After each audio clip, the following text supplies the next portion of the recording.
17절부터 보겠습니다. 20장 17절.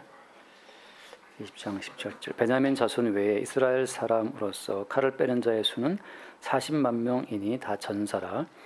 이스라엘 자손이 일어나 베델에 올라가서 하나님께 여쭈어 이르되 우리 중에 누가 먼저 올라가서 베냐민 자손과 싸우리이까 하니 여호와께서 말씀하시되 유다가 먼저 갈지니라 하시니라. 자, 이제 보면서 하겠습니다. 일단은 이스라엘 사람들이 다 모였죠. 일단 40만 명이나 되는 엄청난 대군이 모였습니다. 그래서 일단 이스라엘 사람 다 믿는 사람들이니까 일단 전쟁을 하기 전에 먼저 하나님께 여쭤보죠, 그죠? 하나님께 여쭤봐서 뭘 물어봤습니까? 하나님, 누가 먼저 올라가서 베냐민 자손과 싸우리이까 하고 물어보죠. 그러니까 이제 전쟁에서 선발대로 누가 선봉에 서서 베냐민과 싸울지를 하나님께 기도했더니만 어땠어요? 답이 기도했더니 여호와께서 말씀하시되 뭐라고 했습니까? 유다가 먼저 갈지니라. 자, 분명히 이스라엘 백성들은 기도했고 하나님 응답했죠. 자, 첫 번째는 뭐냐면 우리가 기도하면 하나님 응답하십니까? 응답하시죠. 근데 이제 문제는 뭐냐면 하나님께 기도해서 응답이 왔는데 그럼 그 응답의 결과는 어땠을까요? 그 다음 말씀 봐요. 19절 말씀. 19절 이스라엘 자손이 아침에 일어나 기브아를 대하여 진을 치니라.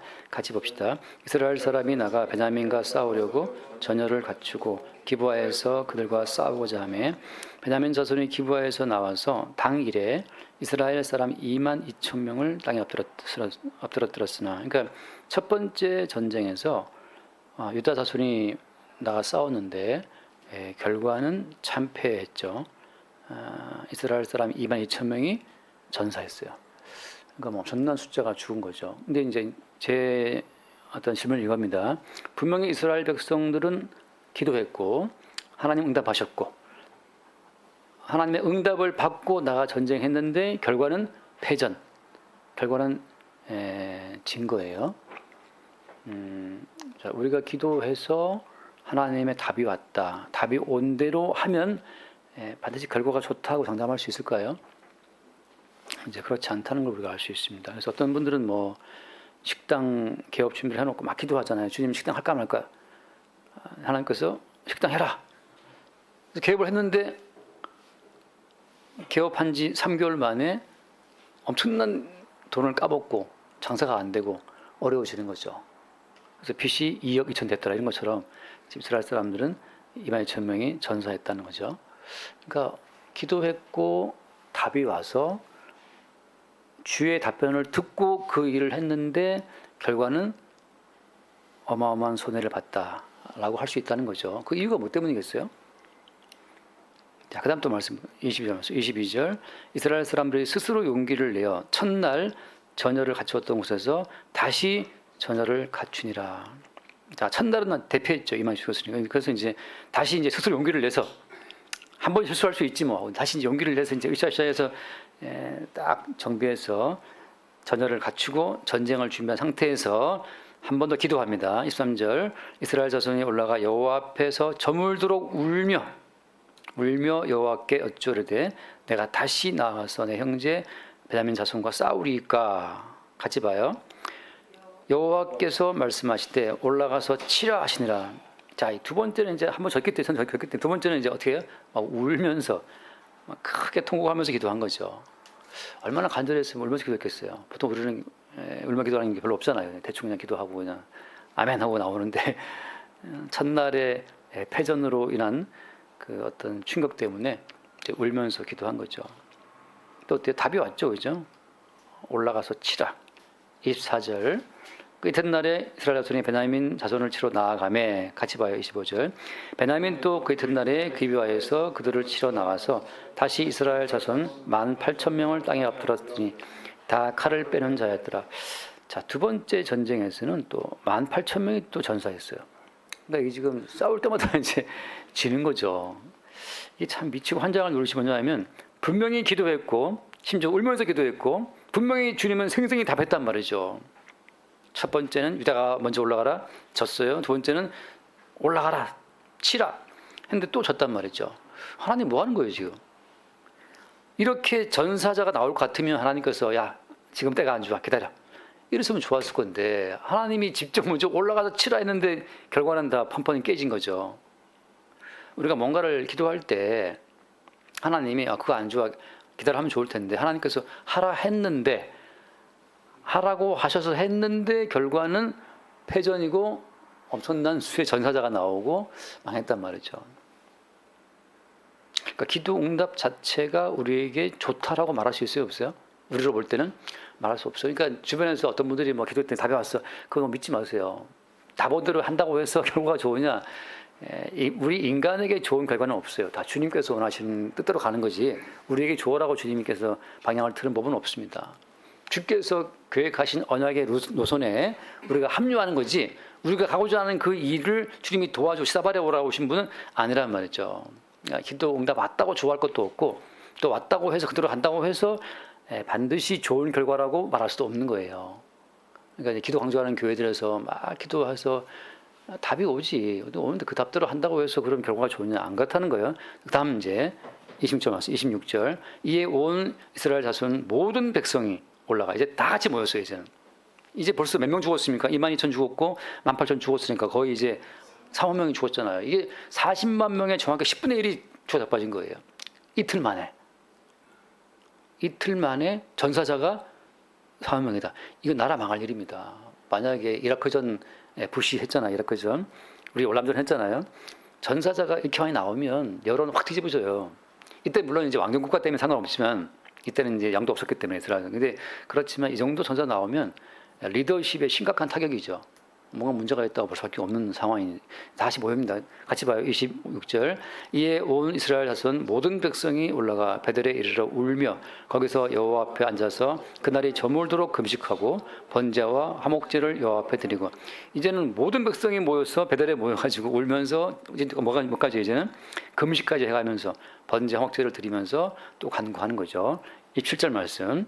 이스라엘 자손이 여호와께 물으니라. 그때는 하나님의 언약궤가 거기 있고 28절 아론의 손자인 엘라살의 아들 비느하스가 그 앞에 모시고 섰더라. 자, 이것 때문에 이 비느하스가 아론 혼자 엘라살 아들 비느하스는 언제 나온 사람이에요? 민수기 25장에 나온단 말이죠. 비느하스가 고스비라고 하는 모압 여인과 그 족장한 사람을 창으로 찔러 죽였잖아요. 기억나시죠? 비느하스의 그 창. 팔이 또 들어왔네. 지금 이제 성경을 비판하는 사람들은 민수기 25장 그때 나왔던 비느하스가 지금까지 여기 있네. 성경 엉터리다 이거. 왜 이렇게 시간적인 차이를 무시하고 썼냐 말이죠. 근데 이제 말하자면 사사기 17장부터 이 부분은 이스라엘 백성들이 가나안 땅에 들어왔던 가나안 정복 초기 상황을 말하고 있는 겁니다. 자, 지금 이제 편집의 어떤 문제인데. 앞부분은 쭉 쓰고 있다가 17장부터 끝까지는 이것은 말하자면 이스라엘 백성들이 가나안 땅 정복 초기에 이러한 상태였다는 것을 보여주기 위해서 지금 뒤에 배치한 거예요. 그러니까 말하자면 이제 우리가 드라마를 볼 때 한참 보고 있는데 갑자기 7년 전 하고 이제 돌아가는 때 있잖아요. 여러분 들은 지금 이 상황은 말하자면 거의 20년 전 뭐 이렇게 돌아가는 거예요. 그래서 한참 사사 이야기가 나오다가 16장 3손으로 사사 이야기는 끝나고 이제 그 사사 시대 때 이스라엘이 얼마나 부패했는가, 얼마나 개판이었는가를 보여주기 위해서 17장 이후로 쭉 나오고 있는 사건입니다. 그래서 그러니까 이 편집할 때 시간 차이를 무시하고 편집한 거예요. 이해하시죠, 그죠? 소설이나 드라마를 쓸 때 한참 전개하다가 30년 전을 갑자기 뒤에다가 쭉 배치하는 것처럼. 근데 우리는 이제 이랬구나를 안단 말이죠. 왜 이렇게 미워했을까? 30년 전 갔더니 어때? 남의 애였어. 뭐 그런 식으로 이제 알아들 줄 아시고. 예. 그래서 지금 이 비느하스 문제 때문에 자유신학자들이 성경의 어떤 그 오류성에 대해서 많이 이야기한 부분인데 이게 어떻게 엘라살 아들 비느하스가 지금까지 있냐 말도 안 된다고 하는데 사실 이것은 가나안 전쟁 초기였다고 하는 거죠. 자, 여쭈기를 자, 이제 그 내용이 중요한 거예요. 비느하스까지 나와서 동원됐어요, 지금. 그 엘라살 비느하스가 나와서 뭐라고 물어봤습니까? 같이 봐요. 이스라엘 자손들이 여쭈기를 우리가 다시 나아가 내 형제 베냐민 자손과 싸우리까 말리까? 여호와께서 이르실 때 올라가라. 내일은 내가 그를 내 손에 넘겨주리라 하시는지라. 자, 여기서 지금까지 했었던 이스라엘 백성의 기도와 지금 기도는 어떤 차이가 있습니까? 지금까지 두 번의 기도라고 하는 것은 어때요? 이미 베냐민과 싸울 준비를 다 했잖아요. 그죠? 다시 말하면 전쟁의 개시를 누가 결정했어요? 전쟁의 개시를 이스라엘 백성들이 결정을 하고 기도한 거예요. 아까 말하면 식당을 할 거예요. 식당 준비를 다 해놓고 지금 이미 다 마음이 지금 4천만 원 뭐 빌려놓고 지금 다 알아봐 놓고 지금 다 주면 상태에서 주님 식당을 할까요 말까요 물어봤는데 주님께서 해라 하신 거예요. 어떤 메뉴로 할까요? 이미 마음속에 있어 메뉴가 이미. 이 메뉴가 이미 갈비탕이 있기 때문에 지금 어떻게 할까 하는데 주님께서 갈비탕 해라 또 한 거죠. 말하자면. 그러니까 모든 이미 이스라엘 백성들은 기도하기 전에 이미 어때? 이미 베냐민 자손을 때려 죽일 것을 이미 다 결정을 하고 기도한 거란 말이죠. 이미 그들의 마음 향방은 정해져 있어요. 우리는 베냐민과 싸워서 베냐민을 징벌할 거야. 나쁜 놈들. 저놈 죽이 없을 거야 하고 이미 군대를 동원해서 베냐민과 싸울 것을 다 결정한 상태에서 기도를 하면 주님께서 네 어차피 너희들 할 거 아니야. 마음대로 해 라고 하시는 것과 마찬가지예요. 자, 지금 어떤 기도를 했습니까? 처음으로 해야 될 기도가 나온 거예요. 베냐민 자손과 싸우리까 말리까 이걸 비로소 세 번째 한 거예요. 말하자면 지금 식당을 할까요 말까를 묻고 뭘 시작해야지. 이미 다 보증금 구해놓고 다 자리 다 봐놓고 메뉴 다 정해놓고 우리 집 베스트 메뉴는 갈비탕이야 다 정해놓은 상태에서 기도를 하면 우리 마음이 이미 피어올린 그 무수히 많은 환상 때문에 주님께서도 그냥 네 버대로 해봐라라고 하시는 거죠. 그러니까 지금 첫 번째, 두 번째 엄청난 사망자가 나오고 드디어 이제 세 번째 완전히 이 사람들이 이 전쟁을 과연 해야 되는 것인가? 라고 하는 그 전쟁 자체에 대한 결정권을 주께 맡기는 거예요. 주님, 베냐민 자손과 이거 싸워야 됩니까 말아야 됩니까? 어떻게 해야 되죠? 하고 이제 비로소 처음 해야 할 질문을 한 거죠.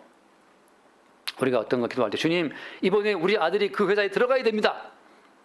SK입니까? 삼성입니까? 막 이렇게 막 기도하는 건 어때요? 그건 사실은 우리 마음의 결정, 욕망을 확인받으려고 하는 기도이기 때문에 기도가 아니에요. 그럼 어떻게 해야 됩니까? 심지어 취업을 하리까 말리까까지 가야 되는 것이. 내 딸이 지금 뭐 저기 삼성 서울병원입니까? 서울대병원입니까? 또 하나 어디지?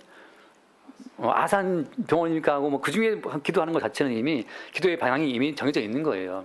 주님께서는 어떻게 올해 병원에 취업을 하리까 말리까까지 가야 되는 것이. 근데 이제 핵심은 그런 것이 아니고 오늘 말씀 어쨌든 간에 그래서 답이 뭐예요? 올라가라. 내일은 내가 그를 내 손에 넘겨주리라. 여기서 모든 것의 결정은 내가 네 손에 넘겨주리라라고 하는 그 넘겨주시는 분의 결정에 의해서 모든 일이 이루어진다는 사실을 증거하는 증인으로 우리는 택하심을 입었고 인생을 살아가는 거예요. 내가 정한 다음에 주님 할까 말까? 주님께서 해라. 그럼 내가 정한 거잖아요. 내가 정한 것에 추인 받은 거죠. 주님 앞에 그냥 나중에 확인받은 것이고 내가 정한 일에. 그러나 주님께서 하신 말씀은 내가 너에게 그 일을 맡기는 거야. 내가 너에게 그 백성을 넘겨준 거야. 내가 너에게 그 돈을 준 거야. 내가 너에게 그 집을 준 거야. 내가 너에게 그 인생을 준 거야. 모든 것이 어디 결정권자가? 결정권자는 주님이에요. 그 사실을 우리에게 알게 하시는 거죠. 아까 점심 먹고 나서 우리 엄수아님 사진을 봤는데 젊은 사진을 엄수아님 젊을 때 사진을 보는데 뭐 이런 미남 미녀가 없어요. 뭐 너무 집안이 좋아. 다 인물에 뭐 빛이 나더라고. 광채가 날 정도로 훤한데 그 사진 가마치 60년대 다 꼬질꼬질하게 막 못 먹어서 헐벗던 시절에 이 웬 집안인지 막 노블 귀족 집안이다. 얼굴이 막 너무 빛이 나요. 이따 한번 보세요. 사진 보신 분들은 이 60년 사진 맞나 싶을 정도예요. 흑백이기 때문에 그렇다 생각하지 너무 다 잘 되신 얼굴들이야. 근데 이런 거죠. 제 말은 그거예요. 그때 박정희 대통령 삐짝 말라가 희감해가지고 박정희 대통령 아시죠? 조그만 해가지고 그랬는데 이 집안은 박 대통령 사이가 없어요. 다 그냥 부유한 그런 얼굴들이라고. 뭐. 근데 이거죠. 내가 네 손에 그러한 부유함을 주었다라고 하는 것으로 자기 인생을 볼 때 그때 이제 엄경삼의 인생은 삭제가 되고 거기에 그리스도 예수의 인생이 덮이는 거예요. 내 인생은 사라지고 그리스도 예수의 인생이 그 위에 덮어 씌워진 사람들만 천국 갑니다. 천국이라는 것은 우리 개인의 이름으로는 들어갈 수 없어요. 가도 예약이 안 돼 있어요. 우리 이름으로는. 우리가 가면 이제 예약하잖아요, 보통. 그럼 그 예약자 이름을 돼야 그 가이드가 종업원이 안내하는데 예약자 이름 없이 내 이름 되면 명단에 없는 데가 나온다고요. 천국은 오직 한 분, 누구 이름?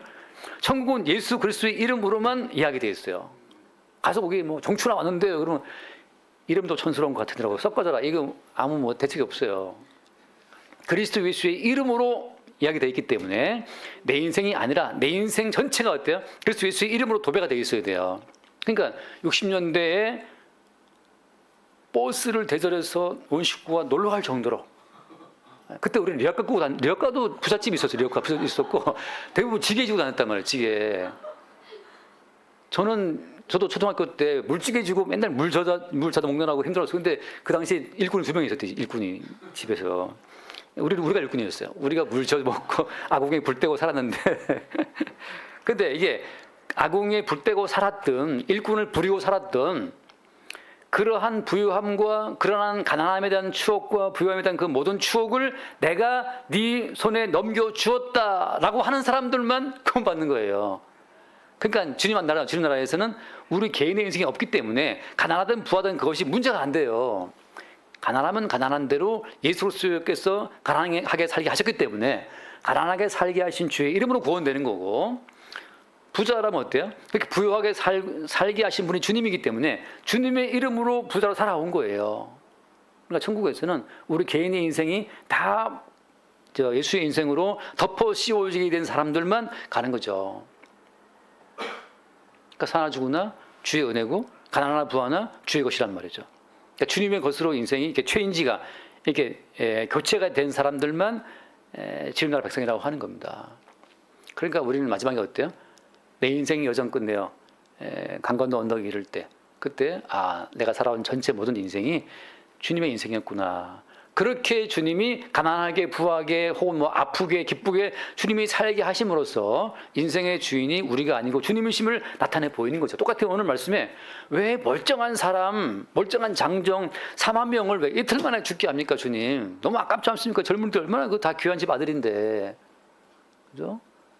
지금 박사님 아들도 지금 미국에 있고, 정사님 아들은 한국에 있고 지금. 얼마나 다 귀한 아들들이에요. 목사님 아들이 없고 말이죠. 저도 아들이 없습니다. 얼마나 귀하게 키운 아들들인데 4만 명이 죽었어요. 이거 너무 비참한 거 아닙니까? 제가 우크라이나 전쟁을 보면서 우크라이나 지금 젊은이들이 전쟁 나자마자 우크라이나에서 18세부터 60세까지 남자들을 다 출금시켰잖아요. 못 나가도록. 왜? 다 징집해야 되니까.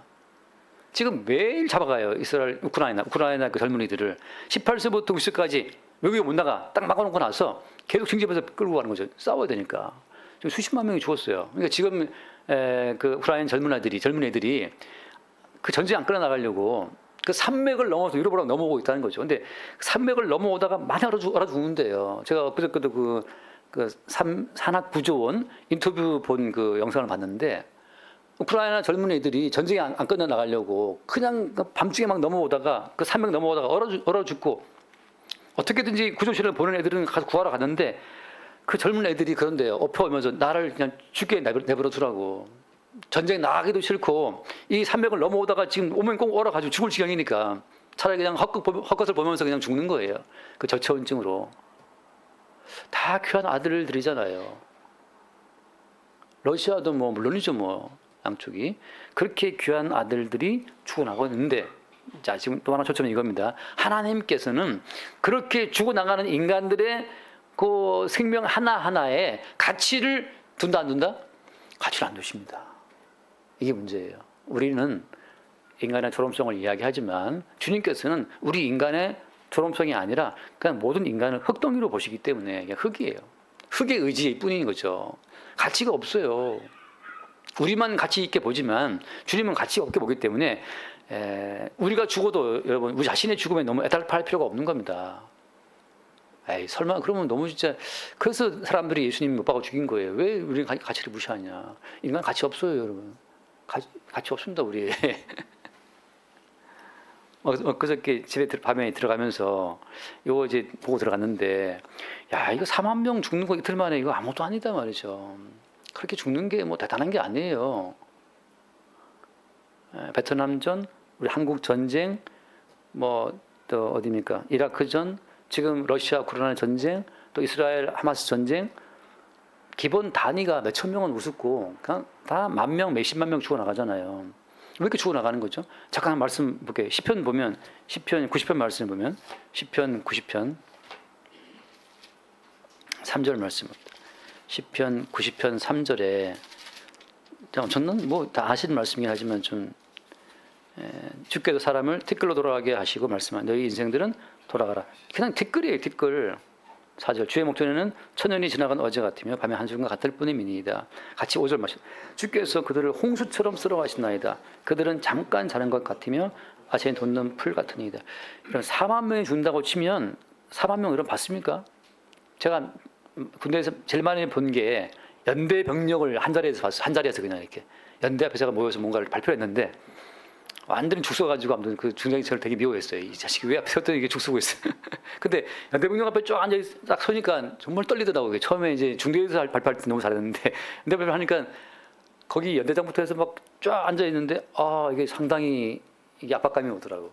그래서 약간 촌티를 또 냈어요. 막 밥거리 말 빠르니까 또 말 밥거리 앉아서 뭔 소리 하는 거야. 그래서 포상이가 그걸 날렸어요. 근데 홍수처럼 쓸어간다는 말 자체 4만 명이 죽는다고 치면 이건 홍수 같은 거예요. 그렇게 인원이 한꺼번에 쓸어나가니까. 근데 주님 어때요? 그냥 이렇게 죽게 하시는 겁니다. 티끌이니까.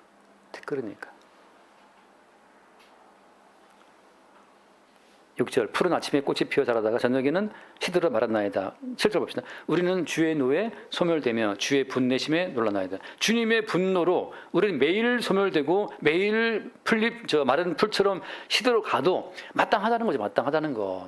이렇게 하나님께서 인생을 바라보는 관점이 티끌처럼 보신다고 볼 때 어때요? 우리 자신도 주님 보시기에 어때요? 티끌이기 때문에 자신에게 과도한 의미를 둘 곳이 없단 말이죠. 자신에게서 자유로워지세요. 물론 그렇다고 뭐 자기를 막대하란 말이 아니라 저도 비타민 먹어요. 비타민 C 막 챙긴다 이 말 챙기는데 비타민 C를 먹어도 죽겠어. 에이씨 하고 죽이면 어때요? 우리는 죽는 거지. 그러니까 너무 거기에 애착을 둘 필요 없습니다. 주님께서 오라 하시면 가는 거고 살게 하시면 열심히 먹고 인절미도 먹고 뭐 갈비탕도 먹고 먹어야죠. 주께서 우리의 죄악을 주의 앞에 놓으시며 우리의 은밀한 죄를 주의 얼굴빛 가운데 두셨사오니 9절 우리의 모든 날이 주의 분노 중에 지나가며 우리의 평생이 순식간에 다했나이다. 여기서 앞에 우리의 죄악을 주의 앞에 놓았다 했잖아요. 그러니까 엄경삼 집사님의 삶은 그냥 죄악된 삶이에요. 물론 이제 내가 뭔 죄를 지었어 이렇게 할 수 있죠. 내가 잠깐 술 먹고 그랬다 그 한데 옛날 얘기고 내가 지금 뭔 죄를 지었냐. 모든 인간은 숨만 쉬어도 죄입니다. 왜 숨만 쉬냐면 인간은 나만 생각하니까. 주님께서 호흡을 주실 때에는 주님을 생각하라고 주신 호흡인데 우리는 이 비싼 산소를 마시면서 우리는 어때요? 나만 생각하잖아요. 나만. 비싼 산소를 태우면서 우리는 나만 생각해. 아까 식사할 때 문사님 대화했다시피 우리 아버지 때가 약간 그리울 때가 있다. 왜? 아버지 때는 그냥 가장 권위가 왕이었기 때문에 가장이 그냥 애엄하면 다 숙여야 되는데 지금은 가장이 애엄한 그러면 시끄럽다고 우리 박대하니까 지금 시대가 지금 불행하다는 거죠. 근데 어때요? 그래서 우리는 숨만 쉬어도 죄인인 거예요. 왜? 이 비싼 산소를 태우면서 우리는 내 권위만 생각하니까 내 권위 무시당하면 감히 아내가 여자가 남자 권위를 무시해 이렇게 나오고 감히 자식들이 아빠 권위를 무시해야 한단 말이죠. 지금 아빠가 뭐라 그러면 애들이 네 하고 그냥 가요. 대꾸도 안 합니다. 없는 사람 그림자 취급한다니까요. 근데 그것이 바로 무엇이냐? 주님의 분노 중에 우리의 날이 휙휙휙 지나간단 말이죠. 그러니까 하나님 앞에 우리가 대접받을 만한 그런 존재가 아니라는 사실. 그래서 주님은 이스라엘 백성들은 택한 민족이라고 뭐 뻐기고 있었는데 주님이 올라가 싸워봐 뭐 21,000명 죽여 올라가 싸워봐 18,000명 죽여 4만 명을 이틀 만에 아작이 끝장 내시는 거예요. 여기서 하나님께서 인간을 바라보시는 기본 컨셉이 티끌처럼 보신다, 분노로 보신다고 하는 그 사실을 볼 때 우리 스스로 우리에게 의미를 부여하는 것은 주님의 또 다른 반역이에요. 우리를 가치 있게 보지 마세요. 그냥 무가치한 자가 오늘도 밥 먹고 살아가는 겁니다. 그냥 감사할 뿐이죠. 무가치한 자가 텔레비도 보고 겨울에 파카도 입고 그러니까 얼마나 대단한 거예요. 그래서 다시 돌아와서 보게 되면, 그래서 내일은 내가 네 손에 넘겨주겠다라고 말씀했단 말이죠. 그래서 이제 또 볼게, 밑에 잠깐 볼로 마칩시다. 그래서 29절 말씀, 이스라엘이 기부하여 주위의 군사를 매복하니라. 31절 말씀, 31절, 베냐민 자손이 나와서 백성을 맞더니 꾀에 빠져 성을 떠났더라. 그들이 큰 길, 곧 한쪽은 베들로 올라가는 길이요 한쪽은 기브아의 들로 가는 길에서 백성을 쳐서 전과 같이 이스라엘 사람 30명 가량을 죽이기 시작하며, 이게 미끼예요. 그래서 어쨌든 간에 33절 봅시다. 이스라엘 사람이 모두 그들의 처소에서 일어나서 바알 다말에서 전열을 갖추었고, 이스라엘 복병은 그 장소 곧 기브아 초장에서, 이게 약간 이제 유인작전을 쓴 거죠. 같이 34절 온 이스라엘 사람 중에서 택한 사람 10,000명이 기브아에 이르러 치매 싸움이 치열하나 베냐민 사람은 화가 자기에게 미친 줄을 알지 못하였더라. 여호와께서 이스라엘 앞에서 베냐민을 치심해. 자, 누가 친 겁니까? 여호와께서 치신 거예요. 그러니까 우리는 돈 벌었다, 주께서 돈을 벌게 하신 겁니다. 취업했다, 주님이 취업을 하게 하신 거예요. 뭐든지 무엇이든 간에 주체가 우리가 아니란 말이죠. 그래서 당일에 이스라엘 자손이 베냐민 사람 25,000명을 죽였다. 25,000명을 죽임으로써 이제 베냐민의 그 전열이 확 무너진 겁니다. 그래서 이제 다음 주에 보고 있지만 이것은 결국은 이겨 승리한단 말이죠.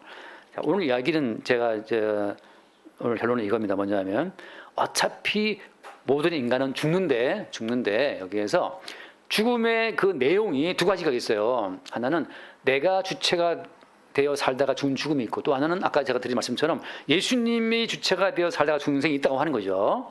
엄경삼으로 살다 죽으면 이건 지옥이고, 그리스도 예수로 살다 죽으면 천국인 거예요. 그 두 가지입니다. 그럼 그 차이가 어디에 있느냐? 잠깐 우리가 한 말씀, 로마서 8장 말씀, 로마서 8장 6절 말씀을 보겠습니다. 로마서 8장 6절. 자, 육신의 생각은 사망이, 영의 생각은 생명과 평안이니라. 7절 보겠습니다. 육신의 생각은 하나님과 원수가 되나니 이는 하나님의 법에 굴복하지 아니할 뿐 아니라 할 수도 없습니다. 육신에 있는 자들은 하나님을 기쁘시게 할 수 없다. 여기서 육신에 있다는 것은 어떤 걸 말하는 거예요? 육신의 생각, 육신에 있다고 하는 것은 내가 주체가 되어서 인생을 살아가는 거예요. 내가 주체가 되어서 아무리 기도해도 어때요? 그 육신의 생각입니다. 육신의 생각이라는 것은 내가 주체가 이 전쟁을 내가 할까 말까. 지금 어떻게 할까요? 이거 내가 중심이 되어서 일을 주도해 나가고, 하나님은 사후 승인권자, 사후 추인권자, 혹은 나의 후원자가 돼버리면 이게 육신에 속한 사람인데, 이 사람이 지옥 가는 사람이라고 하는 거예요. 육신의 생각은 어떻다? 내가 주체가 되어서 인생을 살아가고, 그 인생에 단지 주님을 후원자로, 단지 주님을 어떤 후견인으로 쓰고자 하는 사람들이 이 사람들이라고 하는 거죠. 근데 그 다음 몇 봤죠? 맞아 볼게요. 9절. 네. 만일 너희 속에 하나님의 영이 거하시면 너희가 육신에 있지 아니하고 영에 있나니 누구든지 그리스도의 영이 없으면 그리스도 사람이 아니다. 자, 그리스도의 영이 온 사람이 영에 속한 사람이고 그리스도 사람입니다. 다시 말하면 그리스도가 내 인생의 주체로 들어오게 되면 끝없이 그리스도께서는 내가 인생의 주체가 아니라는 사실을 계속 우지 않아서 증거하세요. 다시 말하면 주님께서 오시게 되면 주님이 내가 네 인생의 주체라는 사실을 계속 알게 한다는 것이죠. 어떤 식으로? 두 번의 전쟁에 3만 명이 죽어나간다 하더라도 그 문제가 안 돼요. 내가 주체가 된 모든 삶에서 주님이 계속 아니를 택할 것임을 알면서 내 인생의 어떤 브레이크를 걸음으로 말미암아서 내 인생의 주체가 내가 아니라는 사실을 알게 한다는 거죠. 그러니까 어떻게 보면은 그리스도에게 속한 사람들은 계속 뭐가 안 되는 사건, 왜 안 되지라고 할 때 어때요? 아, 인생의 주인은 내가 아니구나를, 그게 작든 크든 수십억 돈을 벌어도 그 과정 가운데에서 내가 주체가 아니네라는 사실을 잠깐 보게 되는 그 순간이 어때요? 그리스도의 영이 우리 인생을 통치하고 있다는 사실을 보게 되는 그리스도의 사람인 거예요. 다시 말합니다. 엄경섬이라고 한 인물이 되게 부자였어. 방첩대에서 꼰총 쳐고 박통을 옆에서 경험했어. 예. 지근거리는 아니더라고. 30m 정도 봤대요. 측근 박종규 같은 그런 측근은 아니고 조금 거리가 있는 이제 그런 했는데, 근데 그렇게 살아온 모든 인생이 주님이 그때 그렇게 배치하신 거구나. 주님이 그렇게 잘 사는 집에 태어나게 했고, 주님이 그렇게 뭐 부대를 보냈고, 주님이 그렇게 또 뭐 아주 묘한 여자를 만나고 결혼하게 했고, 이 모든 것이 전부 다 이게 주님이 하신 것을 알 때, 그때야 인생의 주인 내가 아니네. 그럼 어때요? 앞으로의 인생도 내가 아니겠죠. 주체가. 그렇게 끝없이 그리스도의 영에 의해서 인생의 주인이 내가 아니라는 사실을 계속 발견하고 알아가는 그런 과정 가운데에서 영에 속한 사람이 드러나는 거예요. 내가 막 뭐 신뢰해지는 것이 아니고 끝없이 내가 주체가 아니라는 사실이 계속 내게 확인되는 사건 속에서 그리스도의 영이 주체임을 알게 하는 그 사건 속에서 드러난다고 하는 거죠. 그렇게 주님께서 이제 확인을 시키시는데, 한 번 더 요한계시록 말씀이요. 14장, 요한계시록 14장 13절 말씀 보면 14장 13절 또 내가 들으니 하늘에서 음성이 나서 이르되 기록하라 지금 이후로 주 안에서 죽는 자들은 복이 있도다 하시매 성령이 이르시되 그러하다 그들의 수고를 그치고 주리니 이는 그들의 행한 일이 따름이라 하시더라. 자, 여기서 자 4만 명이 잔사했잖아요. 죽고 베냐민 집에도 아까 2만 명 죽었잖아요. 전쟁 가운데 지금 벌써 한 7, 8만 죽었단 말이죠. 그러면 그 죽은 가운데에서 똑같은 죽음이지만 어때요? 그 죽음 가운데에서 주 안에서 죽는 자들이 있고 자기로 살다가 죽는 자들이 있고 나눠지는 거예요. 죽음의 모양은 똑같은데 그 가운데에서 주 안에서 죽는 자들은 복이 있는 겁니다. 비록 남들이 볼 때는 그냥 전사회 때 죽었다고 하지만 그 가운데서 어때요? 주를 바라보고 주 안에 죽는다는 것을 알게 된 사람들은 복이 있는 거죠. 예수님이 죽을 때 강도가 있었는데 두 강도가 예수님 좌편에 있었는데도 어때요? 똑같은 십자가에 죽는 죽음의 양상은 똑같은데 한 강도는 주님께 자기의 영혼을 의탁했고 Remember me, 주님 당신 나라에 임하신 나를 해달라고 주께 자기 영혼을 맡기는 강도가 있고 또 한 강도는 어때요? 십자가에 좀 내려달라고 했던 강도가 있잖아요. 똑같은 십자가의 죽이지만 한 강도는 주와 함께 나가니 있게 되는 거고 한 강도는 지옥 가는 겁니다. 그런 것처럼 지금 수없이 많은 이스라엘 군대가 죽어나가고 있지만 그 가운데에서 주 안에서 주님의 것으로 주님의 인생을 살다가 주 안에서 죽는 자들은 복이 있는 거예요. 그러니까 우리가 인생 살 때 그 사람이 어떻게 죽었대 암으로 똑같은 암으로 죽는 거지. 근데 어때요? 똑같은 암으로 죽어도 주 안에서 죽는 자들이 복이 있는 거예요. 죽음의 양상은 똑같은 겁니다. 교통사고 나서 죽었다. 비행기 추락했다. 무한공항처럼. 거기서 100몇 명이 죽는다 하더라도 어때요? 똑같은 비행기사고 죽었지만 그 가운데서 주 안에서 죽는 자들은 복이 있는 거예요. 그러니까 우리가 죽음의 양상을 보고 판단할 필요는 없어요. 중요한 건 뭐예요? 그 사람이 주님 안에 있는 자였느냐가 중요한 겁니다. 그러니까 지금 주님께서는 계속 인간을 죽이시면서 주의를 하시는 거예요. 잠깐 우리 한 말씀 마태복음 10장 말씀, 마태복음 10장 28절 말씀 봅시다. 이 말을 왜 하냐면 마태복음 10장 28절 몸은 죽여도 영혼은 능히 죽이지 못하는 자들을 두려워하지 말고 오직 몸과 영혼을 능히 지옥에 매할 수 있는 일을 두려워하라. 사람이 죽는 것은 우연이 아니에요. 왜냐? 그 다음 29절 참새 2마리가 한 아사레온에 팔리지 않느냐 그러나 너희 아버지께서 허락하지 아니하시면 그 하나도 땅에 떨어지지 않는다. 참새 2마리가 근데 어때요? 하물며 너희일까 보냐 한 것처럼 하물며 누구 하나가 암 걸렸대, 누구 하나가 무슨 치매가 왔대, 뭐 누구 하나가 어떻게 무슨 뇌경색이 왔대. 그 모든 것은 우연이 아니에요. 다 주께서 참새 2마리까지 간섭하고 통치하시는 주님의 통치에 의해서 그러한 게 왔단 말이죠. 그러니까 오늘 어때요? 내가 지금 아픈 것도 주께서 아프게 하신 거예요. 그렇게 자기 인생을 볼 때 그 사람은 주 안에서 아픈 것이고 주 안에서 앓다가 주 안에서 죽는 겁니다. 너무 주님 핑계 되는 거 아니냐. 근데 우리 인생에 우리가 결정한 것은 아무것도 없어요. 왜 우리가 그 부모 만나서 그 부모의 대머리 뒤에 있는 일을 받아갖고 일찍이 가발을 써야 되느냐. 그것은 왜, 뭐 때문이에요? 엄마 아빠 만난 것 자체가 우리가 정한 게 아니잖아요. 우리 삶 가운데 우연은 없어요. 모든 것이 치밀한 주의 계획 가운데 벌어진 거죠. 그래서 뭐 그 뒤에 30절 너에게는 머리털까지 다 세신 바가 되었다. 머리털까지 샜다는 이 자체가 이게 믿겨집니까? 머리카락 몇 개인지 나도 모르는데 주님 샜다 그러니까 이게 말도 안 되라고 하지만 주님의 세계에서는 머리털까지 다 세신 바 되어서 우리를 간섭하시고 통치한다는 사실을 말씀하고 있는 거예요. 믿습니까? 네. 근데 우리는 이제 불평하죠. 아이씨 머리카락 빠져 하고 이제 그럼 나름 뭐 그런 안 빠지는 샴푸를 쓰든지 알아서 마음대로 해. 그러니까 우리는 뭘 보는 겁니까? 이거 하나도 내 마음대로 안 되는구나를 보는 거죠. 목사님 만나면 뭐 목사님 아직까지 내 머리털 양보할 수 없다고 이제 그 약 드신 분이 있어요.